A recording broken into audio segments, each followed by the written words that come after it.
Hello guys, talakayin naman natin kung paano kayo kikita ng pera dito sa Lord 9 Infinite Class, isang play-to-earn game, free-to-play, MMORP game po ito, open world.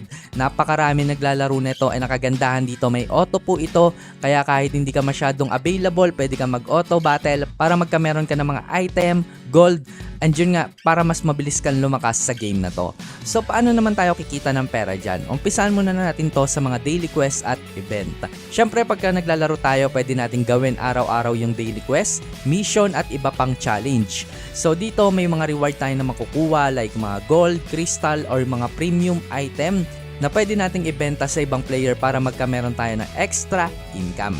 So habang lumalakas tayo or kahit nga hindi tayo masyado malakas, basta enjoy nyo yung game na to, mag-farm tayo ng mga rare item and equipment para magkameron tayo ng pera. So maghunt lang tayo sa mga bosses, may mga dungeon run tayo dyan, or yung mga world bosses para mas makakuha tayo ng rare gear, materials at enhancement stone. So kagandahan naman dito talagang pag sinwerte ka, nakakuha ka ng mga item na talaga mahirap makuha, mahal mo talaga siya mabebenta. May mga item dito nakahalaga na ng motor, and yun nga, yung iba talaga pumapaldo dito sa game na to. Syempre, mas maganda kung papalakasin mo din yung character mo para mas mabilis ka makapag-farm and hindi ka mabully in-game.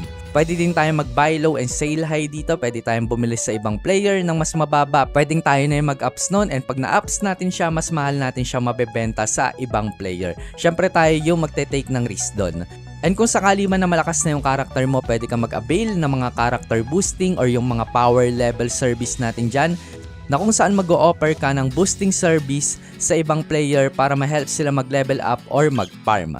So syempre ang bayaran dyan nakadepende na po sa usapan nyo, pwedeng Gcash or in-game item. So marami pang way para kumita ng pera dito, malalaman nyo yan pag naglaro na talaga kayo nito. And yun nga, kagandahan naman dito, napakadali lang din naman pong laruin ng game na to. Kaya kung naghahanap kayo ng isang free-to-play, play-to-earn MMORP game, subukan nyo na po itong si Lord 9 Infinite Class kasi dito sa game na to wala kang talo.